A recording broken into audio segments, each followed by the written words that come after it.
இயேசு கூறுகிறார். சாலமோன் தன் ஞான ஆகமத்தில் உரைக்கிறார், குழந்தையாய் இருப்பவன் என்னிடம் வரட்டும் என்று. உண்மையாகவே தன்னுடைய அரணிலிருந்து, தன் பட்டணத்தின் மதில் சுவர்களில் இருந்து நித்திய ஞானமானது நித்திய கன்னிகையை கொண்டிருக்கும் தன் ஆவலினால் அவளை நோக்கி சென்றது, என்னிடம் வா என்று. பின்னால் இம்மிக புனித கன்னிகையின் குமாரன் இவ்வாறு கூறுவார், சிறு பிள்ளைகளை என்னிடம் வரவிடுங்கள், ஏனென்றால் மோட்ச ராஜ்யம் அவர்களுடையது. அவர்களைப் போல் இராதவர்களுக்கு என் ராஜ்யத்தில் இடம் கிடையாது என்று. ஒன்றன் பின் ஒன்றாக குரல்கள் வருகின்றன. மோட்சத்தின் குரல் சின்ன மரியாயிடம் என்னிடம் வா என்று கூறும்போது, மனிதனின் குரல் சொல்கிறது, நீங்கள் சிறு பிள்ளைகளைப் போல் இருப்பீர்களானால் என்னிடம் வாருங்கள் என்று. அதை கூறும்போது அம்மனிதன் தம் தாயை நினைத்து கொண்டே சொல்வார், என் அன்னையை உங்களுக்கு முன்மாதிரியாக கொடுக்கிறேன். ஒரு புறாவின் தூய எளிய இருதயமுடைய உத்தம கன்னிகை இதோ. கெட்டு போன திரிவடைந்த பொய்யான மனப்பான்மையின் குரூரத்தால், காலத்தாலும் உலக தொடர்புகளாலும் அகந்தை கொள்ளாத கன்னி இவள். ஏனென்றால் அவள் அவற்றை விரும்பவில்லை. மரியாயை நோக்கியபடி என்னிடம் வாருங்கள். நீ அவளை காண்கிறதுனால் நீ சொல். அவள் குழந்தையாக இருக்கையில் இருந்த அவளுடைய பார்வை சிலுவையின் அடியிலும் அல்லது பரிசுத்தாவின் வருகையின் மகிழ்ச்சியிலும் அல்லது அவளுடைய இமைகள் அவளுடைய மாசற்ற கண்களின் மீது கடைசி தடவியாக மூடிய போதும் நீ கண்டதில் இருந்து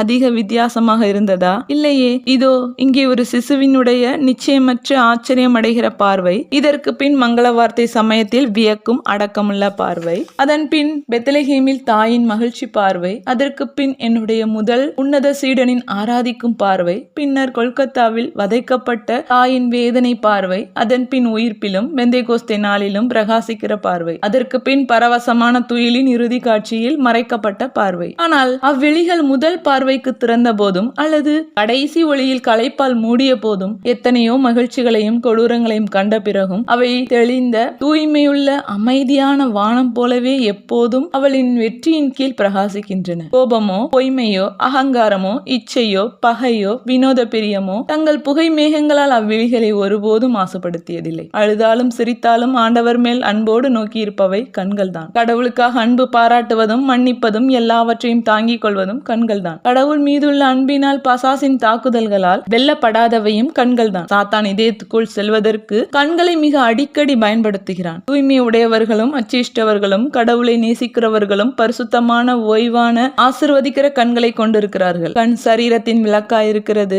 உன் கண் நன்றாயிருந்தால் உன் முழு சரீரமும் பிரகாசத்தால் நிறைந்திருக்கும். ஆனால் உன் கண் நோயுற்றிருந்தால் உன் சரீரம் முழுவதும் இருட்டாயிருக்கும் என்று நான் கூறினேன். ஆத்துமத்திற்கு ஒளியாகவும் மாம்சத்திற்கு இரட்சணியமாகவும் இருக்கிற இத்தகைய கண்களை அச்சிஷ்டவர்கள் கொண்டிருந்தார்கள். ஏனெனில் மரியாயைப் போல் அவர்கள் தங்கள் வாழ்நாள் எல்லாம் கடவுளையே நோக்கியிருந்தார்கள். அதையும் விட அவர்கள் கடவுளை ஞாபகப்பட்டார்கள். என் சிறு குரலே, என்னுடைய இந்த வார்த்தையை நான் உனக்கு விளக்கி கூறுவேன். ஆமென்.